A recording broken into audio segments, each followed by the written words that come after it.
As promised, back this week is Dave Ramos for a second take. We talk all things weathering on his beautiful model railroad. So let's get into it. Scenery lighting without wiring, so powerful yet so easy. DwarvenEnterprises.com.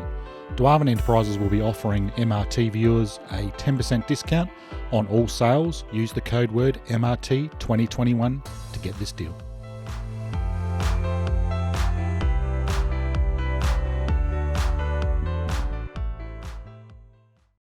Welcome back, Dave Ramos. You're the first participant on Model Railroad Techniques I've had back for a second time. I'm just slowly going back through my back catalogue, and you'll come to the top of the list for obviously the last time we spoke about more the operations side of things on the New York Harbour Railway. So thanks for coming back. I'm glad to be back. So for those that didn't watch last time, I'll put a link to that last video about the op sessions and the like. So you can be found on www.nyhrr.com.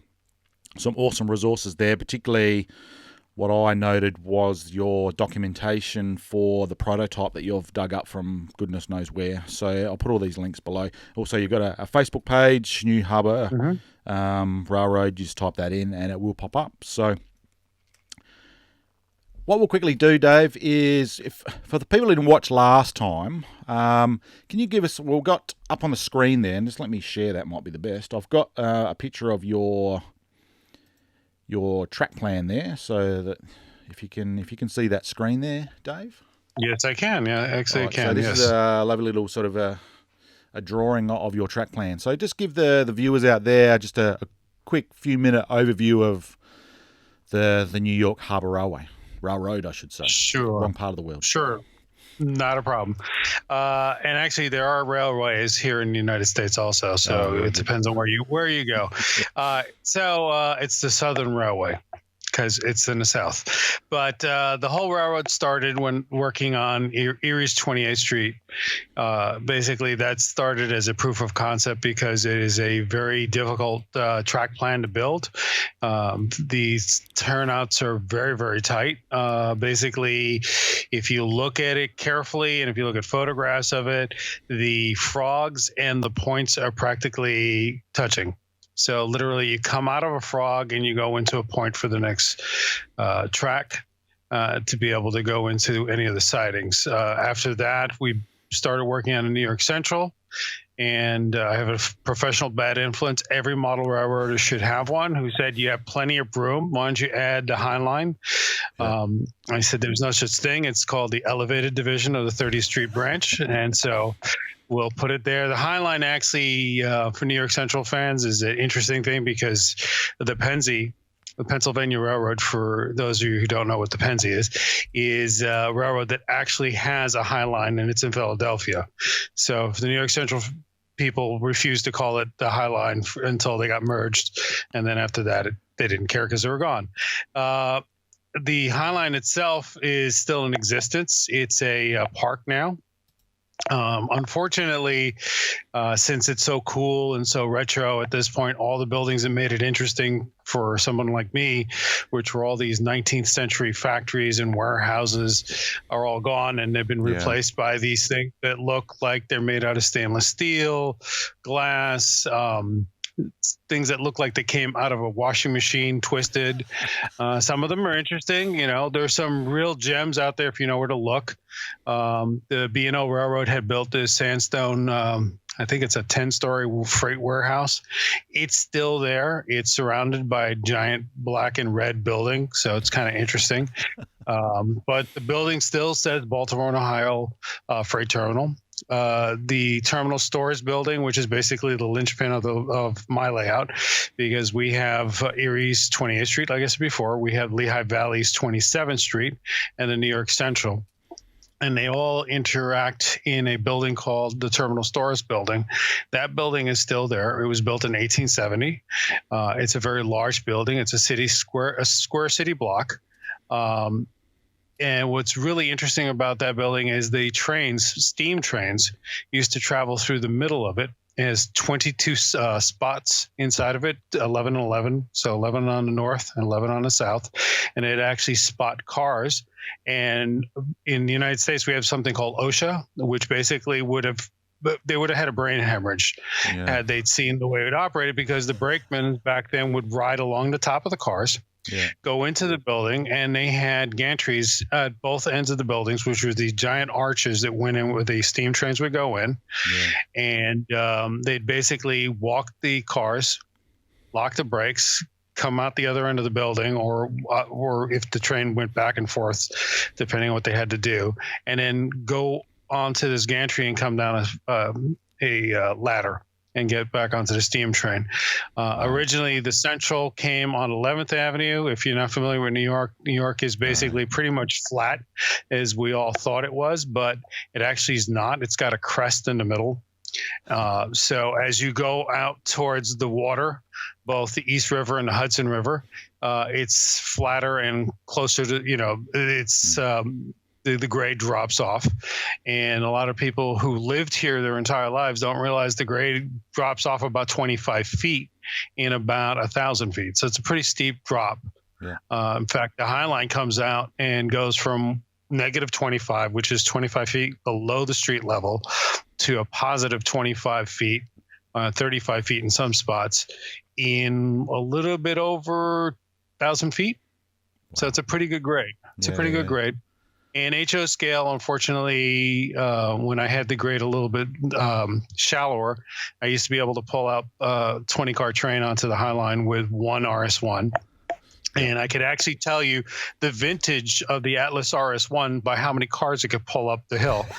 So if you have the original one made in Germany or wherever they were made, those can pull 22 cars up the hill without a problem. The ones in China could pull about 17 cars, 15 cars, depending on what vintage they're in. The new ones, 12. They sound great, but they can't pull.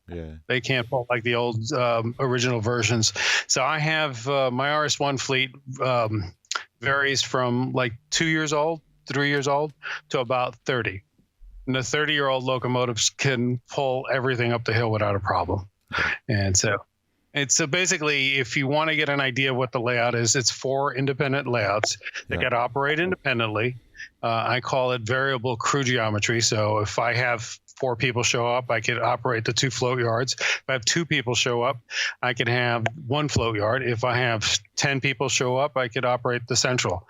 And it's with the pandemic, it was actually kind of helpful because we had some op sessions where, as people were vaccinated or people were not comfortable coming out, I basically was able to operate the layout without having to have a full crew. Nice. Now, with the last video, I refuse, you talk about your we don't have them in Australia, so excuse my terminology here, the float boat that you've got.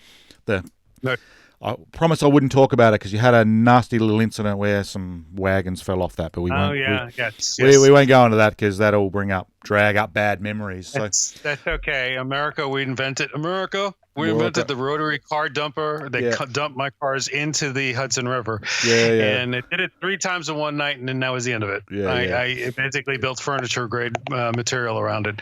But in the States, we have car floats. Which are basically large barges. They run from 150 feet to 390 feet, and they're all over the country. They're in Pennsylvania.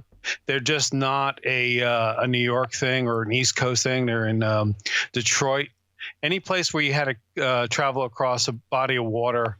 Obviously, Australia is from our point of view, is a giant island called a continent. But you're not going to an island, but unless if you had an island next to you that you needed something to get across. But it's a very interesting way of doing things. It's still in use today. As a matter of fact, New York, because the way the geometry of New York is and the geography of New York, in order to go from the continental United States, because New York City, only one part of it is on the continental United States. Everything else is an island. Staten Island is connected virtually to New Jersey. The only part of New York that's actually on a continent is the Bronx, and we have a bunch of railway yards there.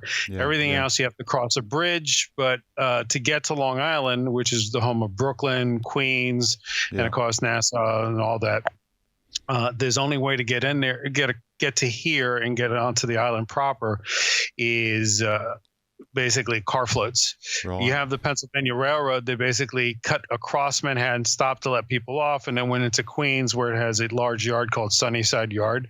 And that's pretty much the big connector. And then you have the Long Island Railroad, which runs the entire spine along Long Island. And since Long Island is a giant flat bar with a couple of hills, they basically picked the flattest way to go out. Interesting anecdote about Long Island. If they misspelled your town's name and you complained about it, you lost your station. So no, you're not. Well, it was the Long Island. Yeah. So I read a few books on it. That's my first passion is Long Island. I grew up on Long Island, so it was. I grew up in Queens, which is interesting because most people, if you say you grew up in New York, the only image of New York is Manhattan. In everybody's mind. If you come here and you'll find out Manhattan is the only thing like that. I mean, we have single story houses, about to say single story homicides. That's been having a lot lately, but we have single story houses, a lot of green space. If you go upstate New York State is very interesting because it was the West and when the country was originally founded, because you didn't have to cross a mountain range. You basically go walk around the mountain range and go into the plain states. That's why the central was the water route. Yeah, nice. I think it's interesting. Railways of the world, not just inherent to the states. There, if there's a will, there's a way. If there's a need, there's a way. If they're going to make money, we'll ship wagons on a boat across the water type thing. So, but you're right. In Australia, we got nothing like that. We've got obviously a Sydney Harbour, which would be our biggest city here. Mind you, it's only got several million people, so we're only a little country. But the trains don't go across on the harbour, so to speak. But yeah, no, it's very interesting. There's a will, there's a way. We also had some sea train for a while here that left out of New Jersey. Right. And with basically. Mostly after World War II, they would actually take cars and put them on these boats, which basically had tracks in them, and they would actually weld the wheels to the track, move them over to Europe, and then cut the wheels, the welding spots and the tie downs off, and then move them on European rails that way. Wow. It's good when everything has the same gauge. It's pretty easy to move things around. Yeah. No, definitely. So, here's a very little brief overview of what we sort of spoke about last time with some extra stuff in there, which is great. The history side of things just fascinates me. So the last count, I think you're at nearly 1,200 or just over 1,200 freight cars. Is that where we've got any more? Have we got any more in the roster? No, I'm actually building the cars and weathering the cars. The pandemic's been good for me to put using the substance called glue, and this other substance called epoxy to put cars together. I put a few resin cars together and discovered, really to my happiness, that resin cars are not affected by industrial strength paint strippers. Mostly because you ever try and touch up something and then you mess it up and you're like, well, that's not going to look good. And you try sanding it or you try spot cleaning it, and it makes it worse. I was able to dunk these into paint stripper, take them out, clean them up, and they actually came out really nice the fourth time I painted them. Nice. So freight cars, well, let's talk about your weathering, because it's something that you are very talented at as well. Where do you get your inspiration? It's through your books and your research, how you want to weather your cars to make it look realistic on your layout. Is that how you start with the process? Well, it's really interesting because I work near a railroad yard right now. I work in a swamp at a fulfillment center. I'm an IT guy, and staring me in the face every day when I park is railroad cars, from hoppers to auto racks to box cars, which is, to me, it's kind of interesting seeing box cars come back, because for a long time saw a box car, but they're coming back, and then just having your lunch, staring at them and picking up the way they look when they're in the wild, when they're outside. Yeah. And there are a lot of people I know are very talented and like to do the graffiti. The graffiti did start to exist in the 40s and 50s, but it was nowhere near what it was in the 70s, 80s, and currently. I grew up in New York City in the 70s and 80s, and I could tell you the artistic portion of me thinks they look really nice. The taxpayer of me go, no, take that. They have to be. I'm paying money to ride this. I want it clean. So one of the things that I've discovered is that when you have a bright, shiny car, and specifically if it's an older prototype, when it's really shiny, it really stands out, especially in a photograph. And one of the things that you should do is if you go look at a photograph of freight, if you're fortunate enough to have your prototype in the era you're looking at, take a good look at the pictures. And no matter when it is, there's some type of either soot from the steam era or just, muck from running day to day. There's very few exceptions. I mean, the Central had what they call pacemaker cars, which were their signature freight car that they would run high-speed service, and they had passenger cars and attempt to keep those as clean as they can. They would actually, because that's basically rolling billboards. But your average box car, if you take a photograph, you should be like, what is that? Is that a Southern car? Is that you should be able to recognize it. One of the interesting things that I've noticed, especially about going to work and seeing the cars there, the one thing that you see that's perfectly clear are the reporting marks and the road number. And what's really interesting is most of those are like between 18 and 19 inches in height. Some of them are smaller than that. And it dawned on me that some of the guys go there with their jackets and they basically, rub the. So, by the length of someone's forearm. I've seen somebody, some people weather, like when they weather the car, then they go back and remove that, the gunk. Another method that people use, and I haven't tried it yet, is you actually cut some tape, some blue painter's tape, masking tape. You cut it finely and you put it over the numbers, and you don't care if there's like jagged edges and stuff like that. That's fine. One of the things that I was very proud of is when I went to college, I have a degree in design engineering. So one of the things that I'm capable of doing is envisioning how things move, how things are manufactured. It's one of the ways that were drilled into me by my college professors. And so just looking at your car in the morning, seeing how the water rolls off of it, and then you see how the channels affect it. And especially, I don't know if in Australia you have the green muck we have during this time of year in the States, where all the pollen attaches to your car. And then you can see the streaks where the gutters on the cars are to channel the water away from the doors, where the streaks are and all that. And then you apply that to your weathering of the cars. Now, obviously, then the cars aren't going to be covered in pollen like your automobile car, because your cars aren't traveling the distances that these box cars travel, and you're going to spend more time cleaning them. But one of the things that I have a car here. I don't know if you can see it really well, but this is your basic. I believe this is a AccuRail car, so it's fairly accurate for the prototype and all that. And actually, one of the things that I find with the wood-sided cars is that if you get the muck, if you get a lighter color into the grooves for the wood sheath cars, it actually makes the car pop a little bit more. So all of a sudden, that detail that's lost to the paint starts to come back out. The other issues are what paint was used to paint it. There's a big difference between water-based paints or lead-based paints. Lead-based paints fade a different way than water-based paints. Latex paints on modern cars their weathering will look different than an older car. Also, what's producing the most of the pollution. So in my period, everything is coal fired. New York City was actually mostly coal fired for many years. Sure. And it's actually turned into a kind of a treasure hunt in New York when you have coal fired pizza ovens.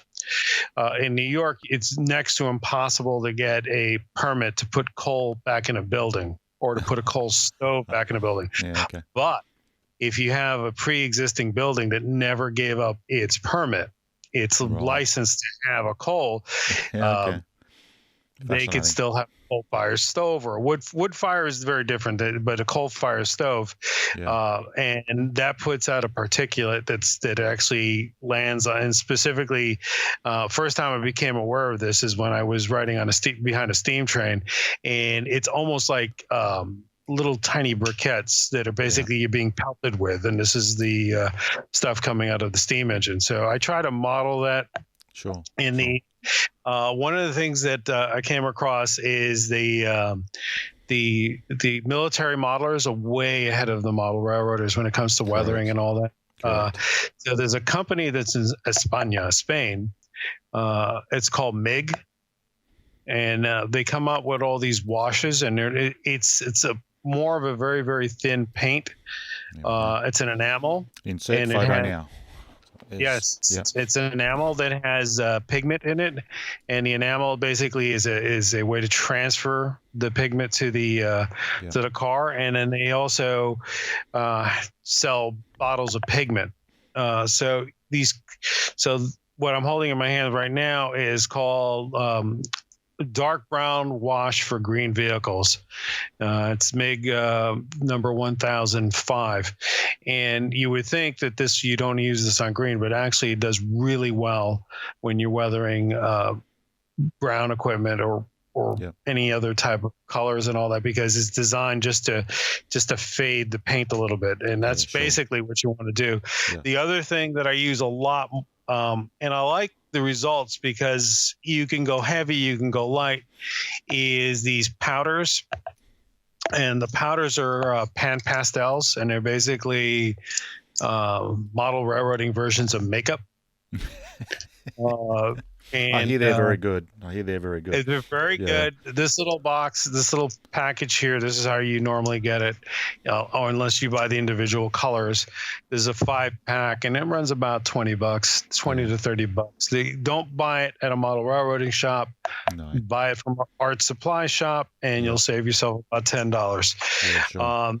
They have the model railroading kits, and some of the kits come with this little plastic tray.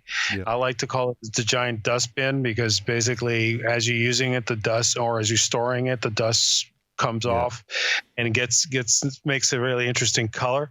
And then the other thing that you're going to need if you're going to do any of this is you go to the beauty supply store. So if you have a significant other who has to go, take her there, take them there.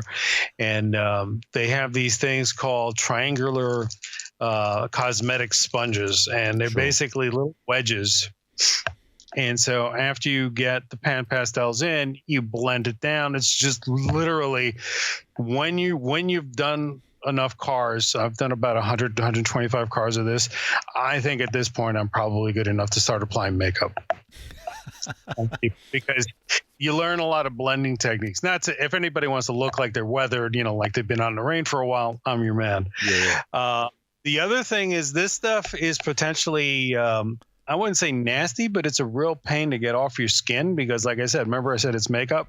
Yeah. It uses an oil to adhere to whatever you're painting it to, whatever you're applying it to, and it is very difficult to get off. Sure.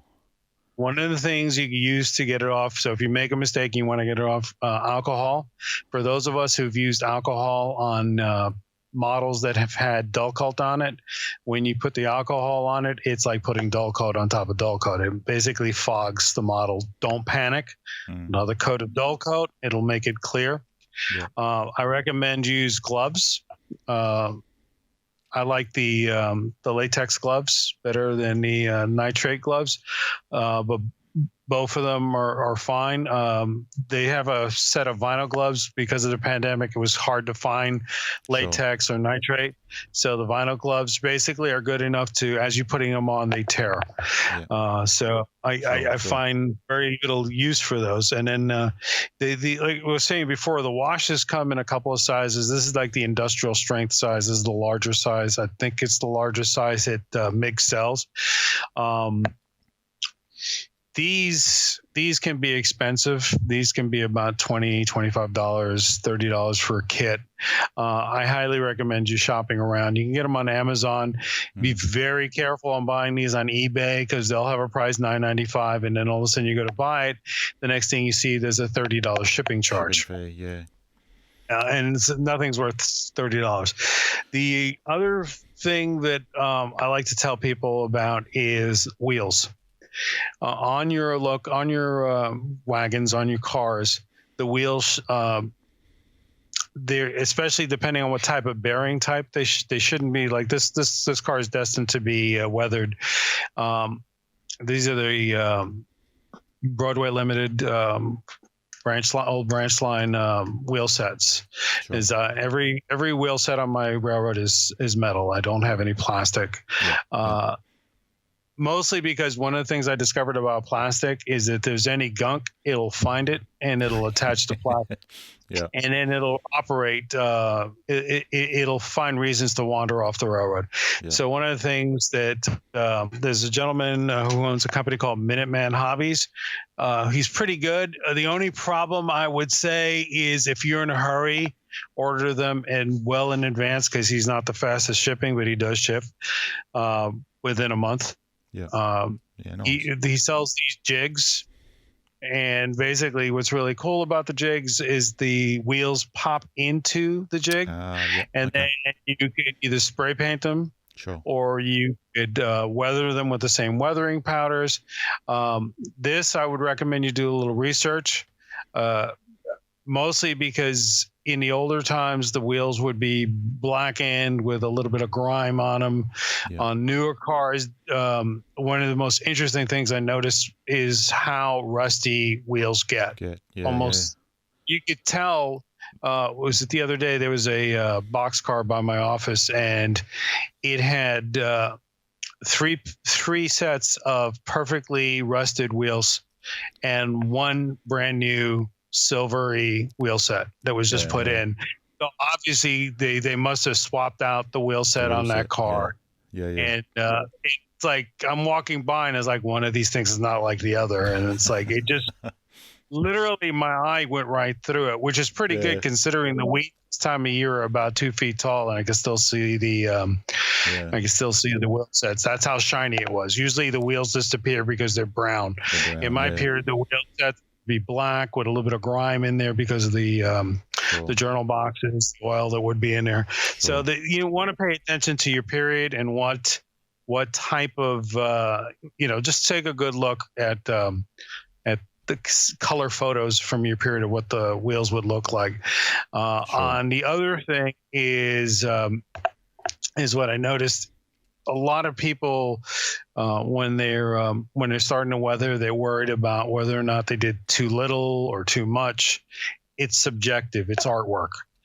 If you think you did enough, you did enough. If you think you did too much, you probably did, but it's okay. I mean, there's no right way. There's no wrong way. I mean, I guess if you made everything look like it went through like a tinsel factory, then but.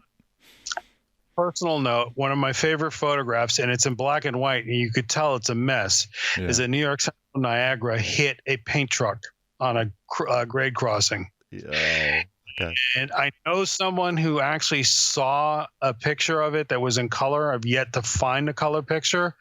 But he said, when I asked him, well, what did it really look like? He says, World War I Dazzle paint scheme.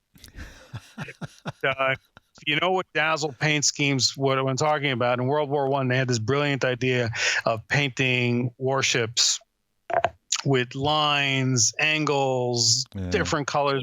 Mostly was gray and white, or black and gray, or things like that. Just something to break up the silhouette.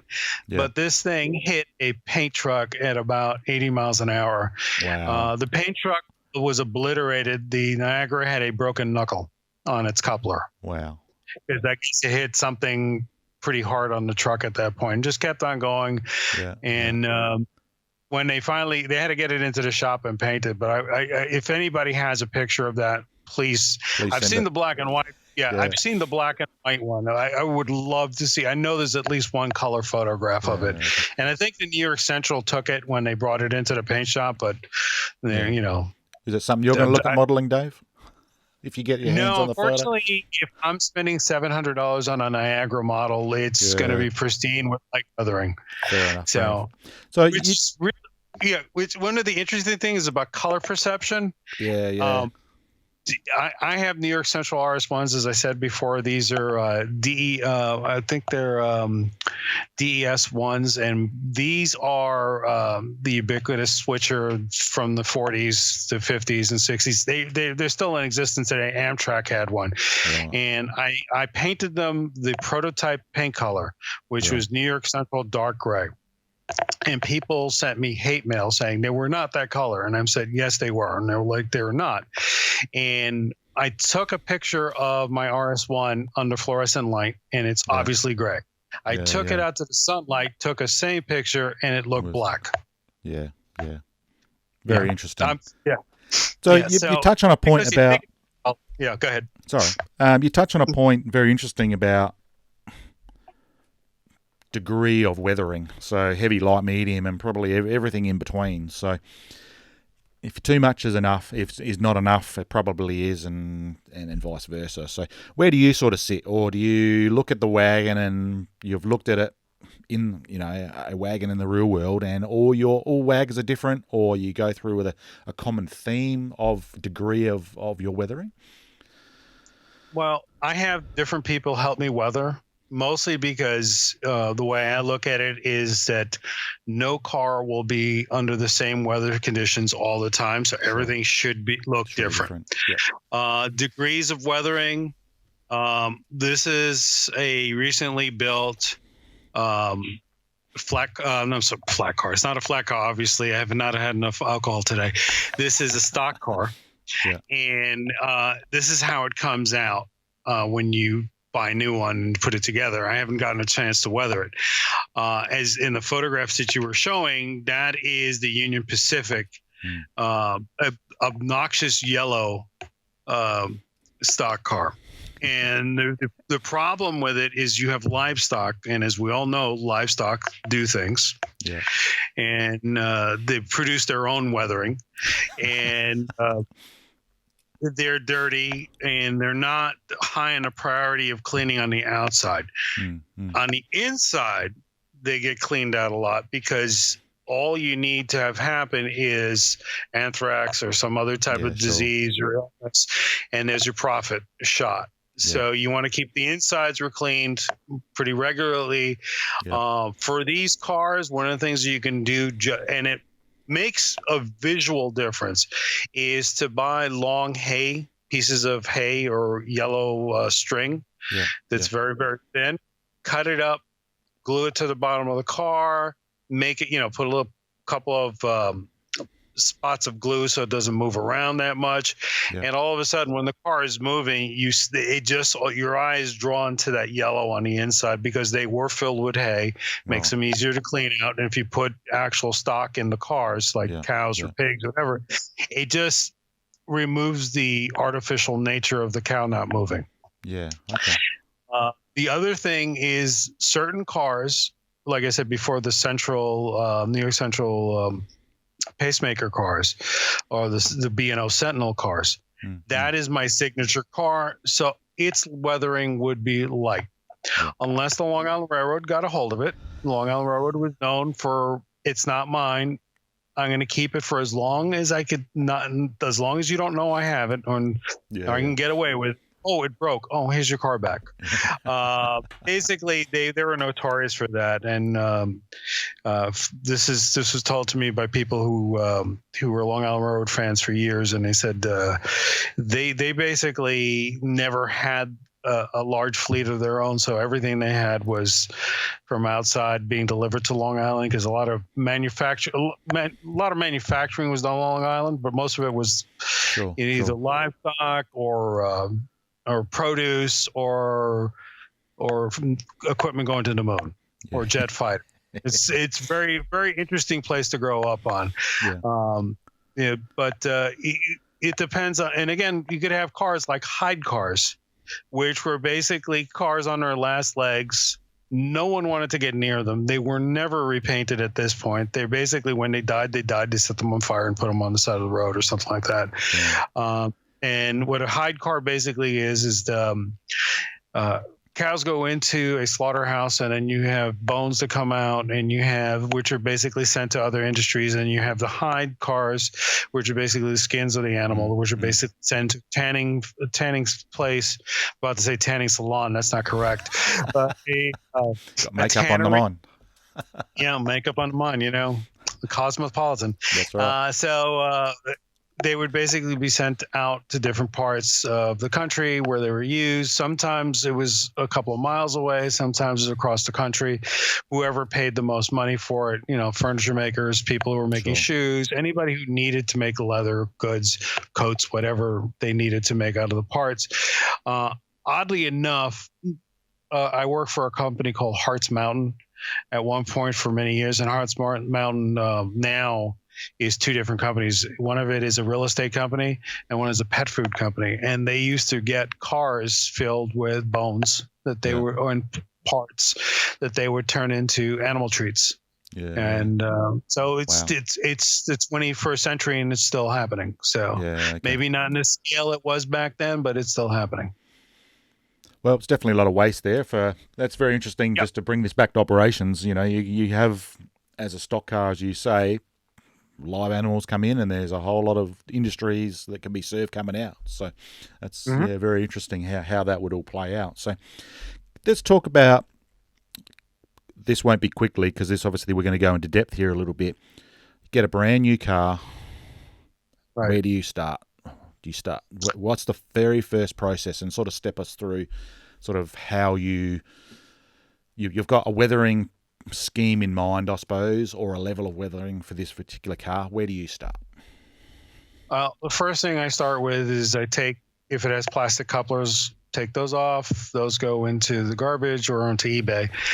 Replace them with Katie's. Sure. Katie's, then the knuckles get painted and weathered before they go on there, so they look like they've been around. I put some scratches on the couplers to make them look like they've, some hard couples. Yeah. The other thing at that point is to remove the trucks, paint the wheels, put the wheels aside, let them dry thoroughly.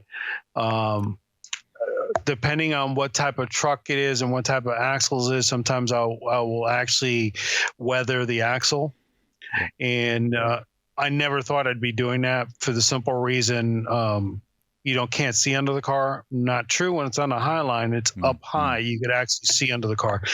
The other thing is the black underframes or the tan underframes of the cars. I hit them with a light gray powder. Yep.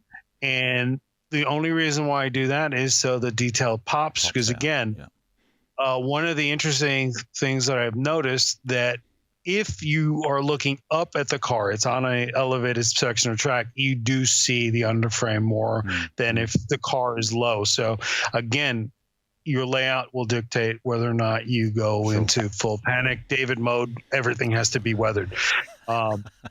So I weathered the bottom, and then Mr. Rust comes in. I get some rust colored powders. Yeah. I have a steam boiler. So so every month I take out a couple of pints of dirty water, which is rust-laden water, because anybody who has steam will tell, no matter how clean, no matter what you do, you'll always have rust coming out of it. I take that and I use that as a cheap pigment, because it's fine enough at that point that it actually This is another thing you have to be very careful with looking at the pigments that you use, whether or not they're powdery. If they're too big, they look like somebody glued something to the side of the car. Stay away from those. Yeah. So the underframe right now has been now weathered. I pop the car off, make sure that it's the top off of it does come off. I put some extra weight on the car. All the cars should weigh about the same. I use the NMRA plus half an ounce. Yeah. So if the NMRA says a 40-foot car should weigh, let's say, 3 ounces, I make it 3.5 ounces because the cars are full, and it's very important no matter what you choose as a standard, stick to it, because what will cause the cars to stringline, especially if you're going in reverse, is a light car that all of a sudden likes to climb off the rail. So weigh it down. Yeah. After that, if I have the body in hand, the chassis is off, and I have the body in hand. These are a roll of towel paper. Inside is a cardboard roll. I take those out. First thing I do is I dull coat it. There's several different type of dull coat paints that I use.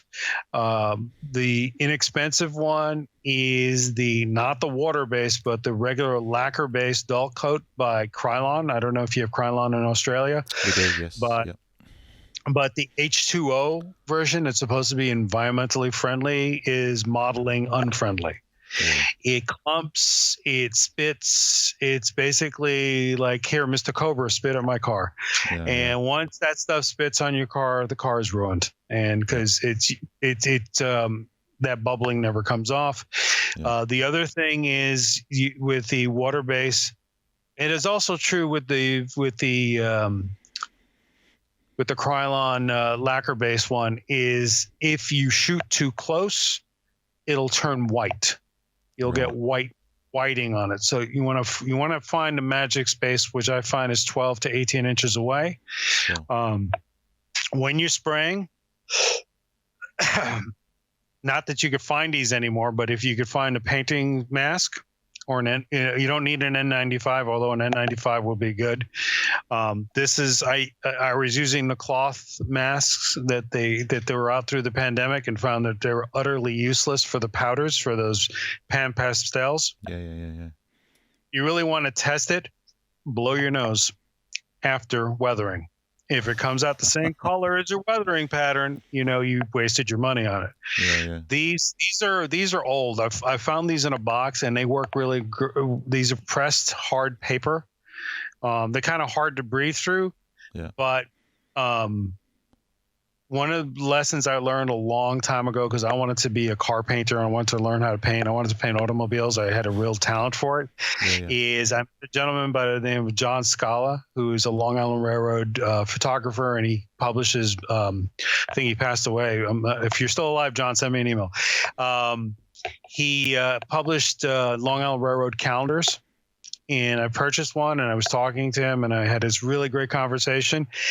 And his first words out of my mouth, using a respirator when you paint. And I go, well, I use a mask. He says, no, use a respirator. I proofed my first magazine, my first calendar, while I was being prepped to have my lung removed from the particulates from the lacquer-based paint. So I just scared everybody, but everybody just takes care of themselves. Wear your PPE, people. Yeah. Yes. It's more than protecting you from the coronavirus. Yeah. So this is off. I have a bunch of these tubes. I stick it on the tube, mostly because it protects it from your fingers being on it, and also you not holding it. Sure. Wear the rubber gloves. If you don't have a spray booth, take it outside. If you're going to go outside to spray, you want to make sure your humidity is a certain level. Yeah. If it's over 40%, like 50, 60%, don't bother, because it'll affect how the paint dries. So if you have a nice dry day under 50, you should be fine. Yeah. Quick, long spurts. It's now dull. Wait until it dries. Rule of thumb for waiting for it to dry, sniff test. If you can't smell it, it's done. It's ready to go. Okay. I could take a day. You don't have a day. No one in the world wants to wait a day. But once it's dull and it's no longer tacky to the touch, And this is why the tube is important, because you touch the tube, not the model. And if it's not tacky, you're ready to go. Yeah. You start breaking powders. The first thing I want to do is, what do I want to accomplish? Is this car from the West? If the car is from the West, they get weather beaten. They get dulled out by the sun. Yeah. So that's something in Australia. You have this thing called the sun, just like the Southern California has. Oh, very much so. Yes. So what you want to do is you go through your pan pastels or through your weathering chalks or whatever you want to do. Pick a color that's one shade or two shades slightly lighter than your car. All right. And then what I start there is I start at the top and I pull everything down. Always work down, because when water is coming down, unless you're going into a lake, everything's going to run from the top down. Yeah. So that's basically what I start doing. I lighten these up. Be careful with that. If you fade out the lettering, that's fine. If you want to make it look like the paint and the lettering ran, you basically draw a line in your mind across the middle of the lettering, get white powder, put it there, and then draw it down. And most of it's you're going to basically throw out 99% of the stuff you put on, because it's going to be pulled off. It's going to be blended. Yeah. And then as you do that, you start getting the effect. Now, when you dull coat it, you don't have to dull coat it, but when you dull coat it, about half of what you wanted disappeared. Yeah. Keep that in mind. Roofs. One of the things about the roofs that when I'm looking at it, is the soot comes back, the ash comes back. What is it going to hit? It's going to accumulate on the ribs on your roof. Yeah. Yeah. On anything that's going to catch it. Just if you go out into nature, you'll see what I'm talking about. Now, when that catches, it collects over here. If the car is sitting and the rain is coming down, that's going to come down and start going down the sides of the car. So one of the techniques I use, if you look at some of the cars, is I take a darker line or white or gray and draw straight vertical lines where those the stiffeners on the roof are. Yeah. Yeah.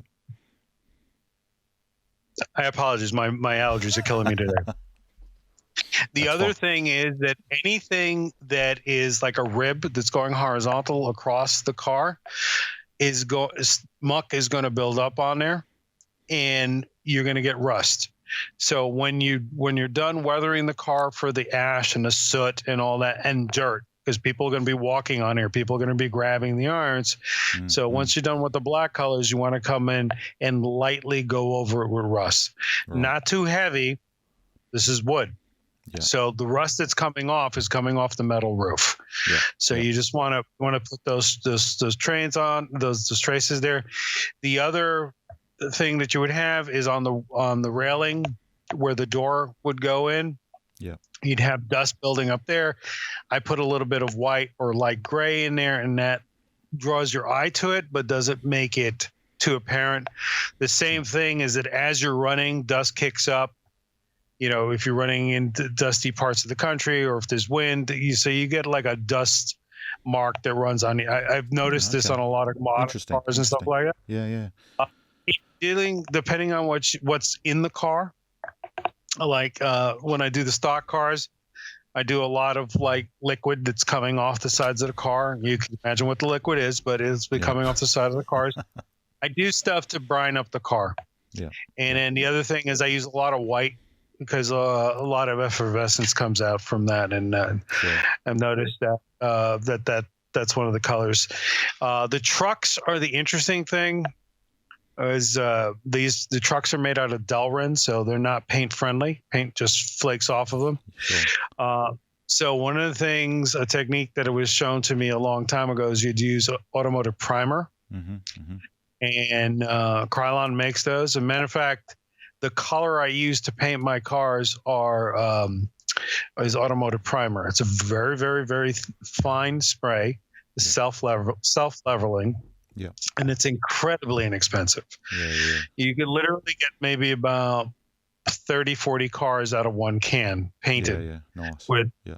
Or you can go out and buy scale coat And I think this is I have to buy this because this is for the New York Central dark gray. I'm doing one more New York Central RS1 to have as a ready spare, because even though I have the Fleet Plus 5, you always have to have a spare.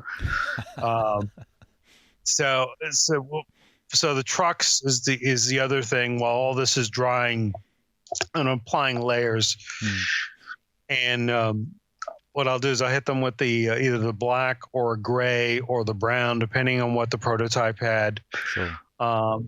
And just hit them with that silver, because if you notice in the in that one car that you were showing there, the UP, they had silver trucks. Yeah. Those are so.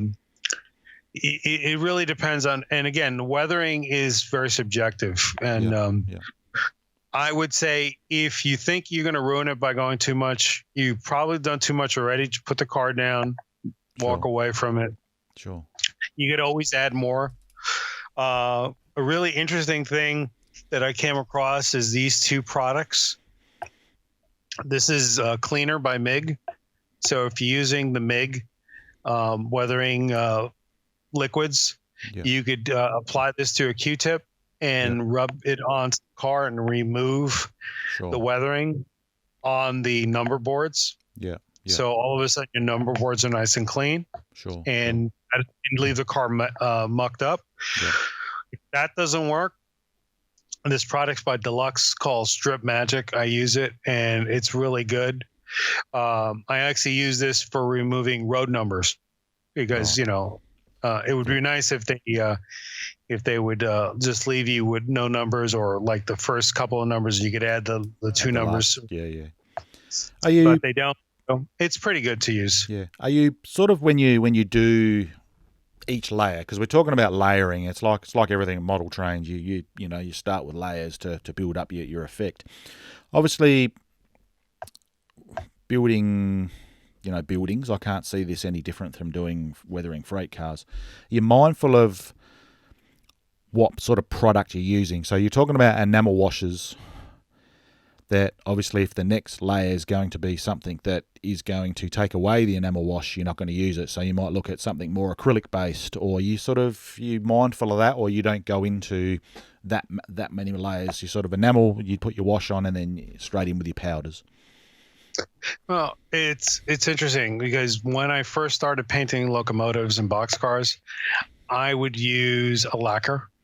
And then when I was doing detail work, like if I had to paint a stripe on it or paint something else on it, like changing the way the color of the roof was, I'd use a different product altogether. So the shell was painted one color, and if it didn't come out well, I would use the thinner for the second paint, and it wouldn't touch what's underneath it, which is one of the reasons why I say you want a dull coat in between. Yes. Yep.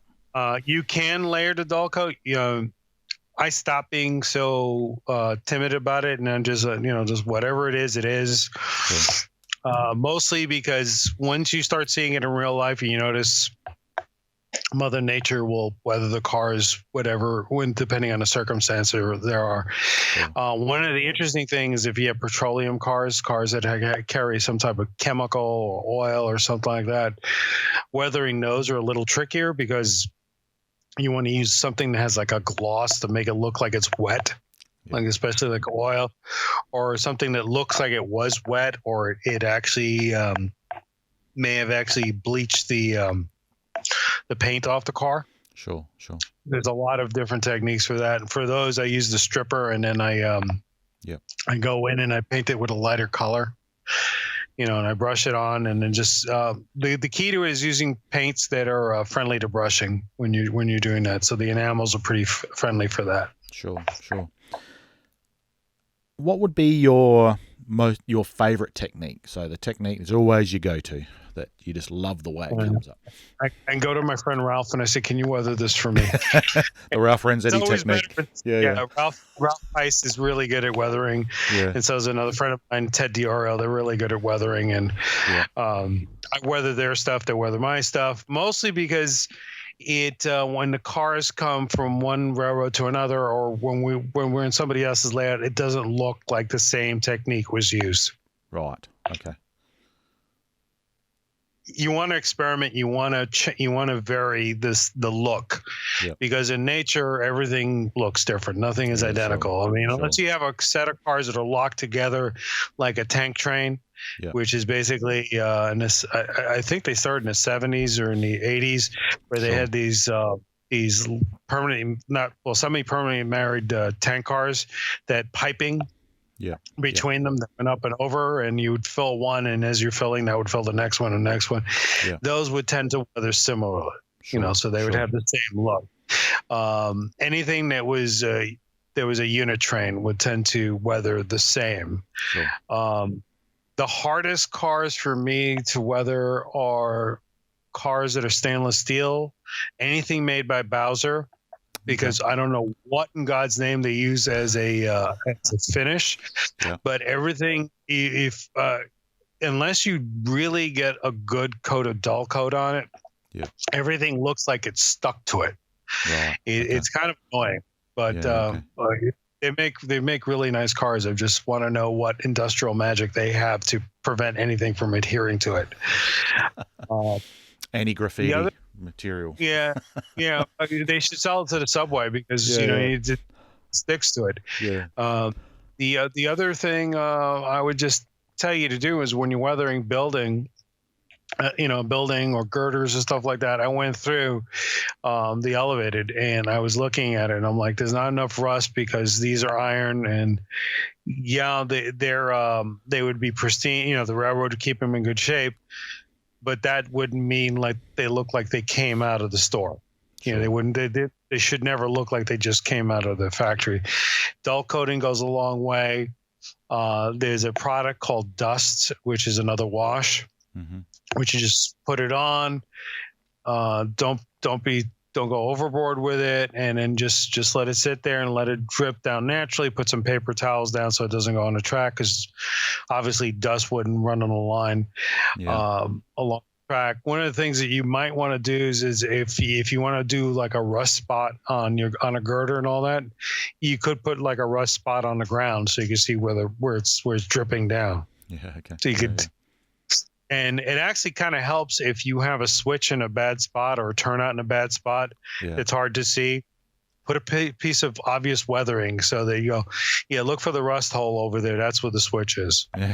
Or that's where the clearance point is. A lot of people paint their ties a specific color, or they put an object like a post or something to show you where the magnet is for uncoupling and all that. One of the things that you could do is I like to put a barrel that's like on its side with spikes coming out of it, like you would find in a yard. Yeah, nice. Least favorite technique? Using the airbrush. Yeah, that'd have to be mine. I haven't brushed. I've been doing airbrush for a while because it's really easy. Besides the cleanup, it's really easy to go overboard with the airbrush. And God forbid you get the clumper. And everybody who's got an airbrush know what I'm talking about. Everything is perfect, and all of a sudden, and then that's it. And again, when you think you're done, put everything away. Go have a beer. Don't push it. And then the most important thing I would tell people is that you have to be in the mood for it. Because it is artistic. Or in our case, autistic. Is you get really crazy about the weathering. Now, there's some people who'll get a picture of the prototype and they'll weather it 100% to what the prototype photograph is. God bless you. To me, that's a lot of time. It's a lot of time that I could be bending the wrist. It's a lot of time that I could be spending with my wife and kids, or building a kit, or doing something else of that nature. The idea is that when you take a photograph of your layout, you don't want what I call a white elephant. You don't want a card that's like, look at me, I'm shiny, I just came out of the box. You want all of that. You want everything sort of to blend. That does not mean that you can't have a car that's brand new. I have a couple of cars that were delivered to the railroad in 47, and they're fine, and they should be as clean as possible. They should be dusty, but as clean as possible because they're brand new. So one last question before we sort of wrap up here. Do you, when you do your weathering, do you batch weather? So you'll grab, half a dozen cars, 3, 4, or whatever, or you just sit down and you methodically just do one at a time from start to finish, put that aside, then start the next one. So. Well, because I break the cars apart if they're not permanently glued together. Some of them are, you can't, like you're not going to take apart a resin kit. Yeah. If it's a resin kit, I do it by itself. Yeah. Because every time I pick it up, this is $60. This is $100. This is, oh my God, I broke it. You know, so yeah. Recently I broke my string of my resin kits. I've had like a dozen or two resin kits, and very few of them actually made it to the railroad. The last one before this recent set, and I blamed the pandemic. I was putting it on the railroad, tripped, and rekitted the car. Oh no! About 60 hours worth of work. No. So that's not going to happen again. Yeah. Yeah. So the next one, it's all ready to go. I just went to go to do the decals on it, and the decals evaporated in the water. So I had to make my own decals. Sure. But I really do enjoy just it's, for me, it's more like therapy. If I have a bad day at work, I'll grab half dozen cars, I'll put them aside, pop the wheels off, do assembly line on the wheels, put the wheels in on a box that has paper towels on it, let them dry, and then just start working on it. I'll either do all pan pastels.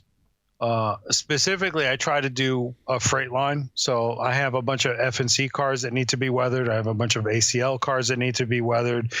I'll walk around the railroad, find all those, put them together, and try to get, or Santa Fe cars, and try to get them to have similar wearing on them, weathering too. So because they're coming from a specific part of the country where they'd be bleached and all that. So sure. For that, cars that would there's another technique where you pick a shade darker to show that they're just dirty, and then you lightly brush it on. And again, if you did too much, you could just, with the triangular sponge, you just keep rubbing and it'll come off. Just be careful around your detail, because you'll take that off really quickly too.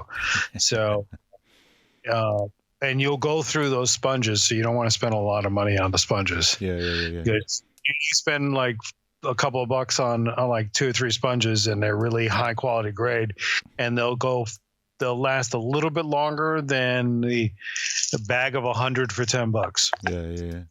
That's quite funny. I got a funny story, and we'll end up after that. For sponges, obviously I use a lot of sponges, particularly with like little windows and all that on buildings we're talking about here, because I think they're just one of the best ways of getting a good coverage with a little bit of texture, depending on the sponge you're using. But I went to a local sort of big department store, I suppose a little bit like, it's called Kmart over here in my local town. Be a bit like, I don't know, what's one of your big stores over there? No, we have Kmart's here too. Yeah, Kmart. Okay, so Kmart. And I was there by myself in the makeup section, and some of the looks I was getting, because I was getting right into it, because I use like the little eyeshadow brushes as well, that I find them quite good for weathering, and it's quite, you sort of get in the zone. This is what I need, but you sort of back out a little bit. If you're into makeup, that's fine. That's not what that's about, but there's obviously modelers out there that are. But the most important thing is the makeup is like 3 or 4 times more expensive. Correct. Than if you go to the art supply store. Yeah. I swear to God, they're the same pencils. Yeah. The same, like pastel pencils that people use for eyeliner and all that. Yeah. And they're like $2, where the same thing for makeup is like $9.95 or something. Yeah, that's right.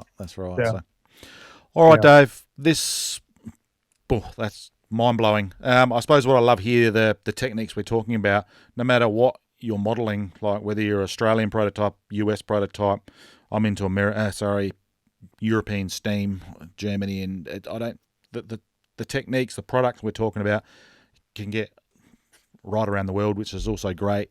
MIG, I've got some of it. You can get pan pastels here in Australia.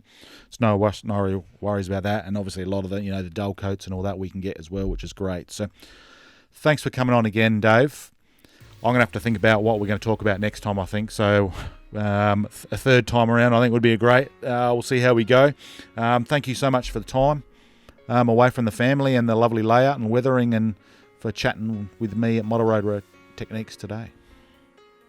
Thank you for having me. I had a ball. Make sure you subscribe. Click that little bell icon to be notified of upcoming videos. Support us on Patreon. Like us on Facebook and Instagram at Model Railroad Technique.